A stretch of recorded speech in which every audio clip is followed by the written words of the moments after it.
প্রিয় দর্শক, আজকের যে আলোচনাটি হচ্ছে খুবই গুরুত্বপূর্ণ এবং এর ভিতরে অত্যন্ত তথ্যবহুল কিছু সংবাদ থাকায় এবং আলোচনা থাকায় আপনাদের মাঝে শেয়ার করলাম।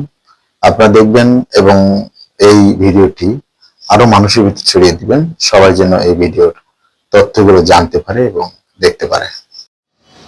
আপনাকে ঐক্যবদ্ধ হতে হবে।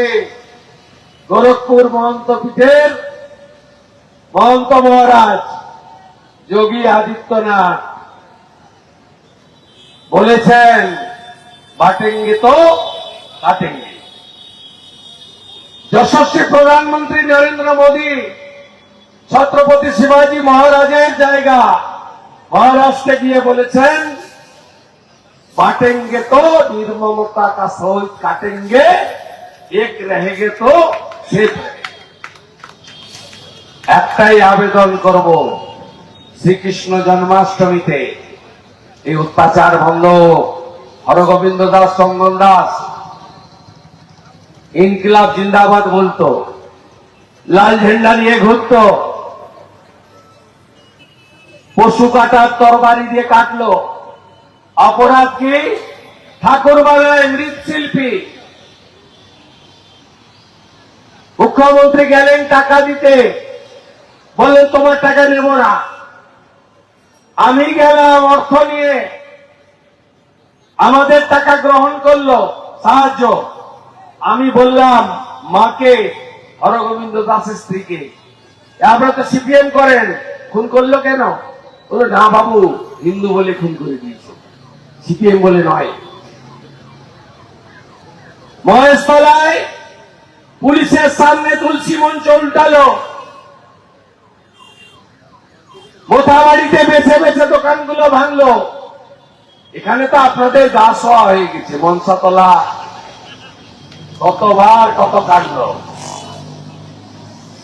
বন্ধু যাদেরকে লাগিয়ে দিয়েছিল এগুলো করতে, বলুন তো, 2019-এ প্রথম এখানে আক্রমণ হয়, সিএ কে এনআরসি বলা হয়েছে,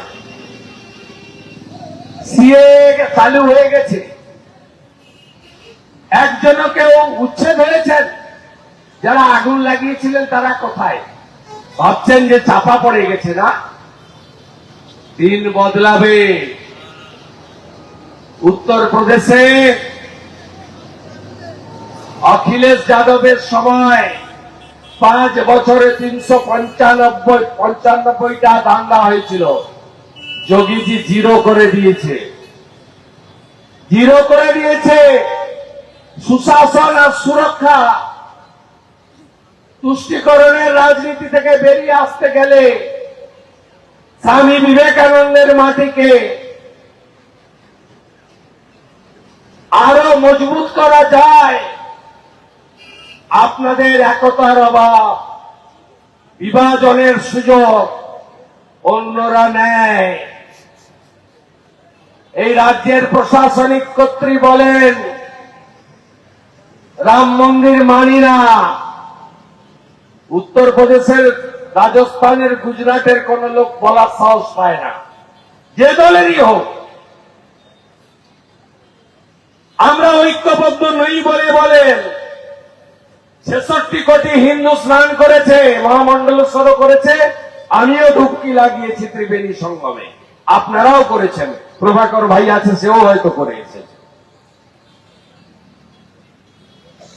আপনি বলুন 66 কোটি হিন্দু স্নান করেছে, রাজ্যের প্রশাসনিক কর্তৃ বলছে ওটা মহাকুম্ভ নয়, মৃত্যুকুম্ভ। আপনি প্রতিবাদ করবেন না? এটা রাজনীতি। হিন্দু ধর্ম মানে গঙ্গা ধর্ম বলবে, আপনি মেনে নেবেন? মেনে নিচ্ছেন বলে বাউরিয়াতে ভাঙছে, শ্যামপুরে মূর্তি ভাঙছে, উদয়নারায়ণপুরে তেরঙ্গা পতাকা নিয়ে গেলে মার খেতে হচ্ছে। দেখা যাক কবে আপনাদের ঘুম ভাঙে। গোলাঘাটের উপারে তো আমরা জেগে আছি, साफ করে দিয়েছি, हिंदुस्तान में रहना होगा तो हिंदू हित में बात करना होगा। আপনারাও একটু ঐক্যবদ্ধ হন, জাগুন।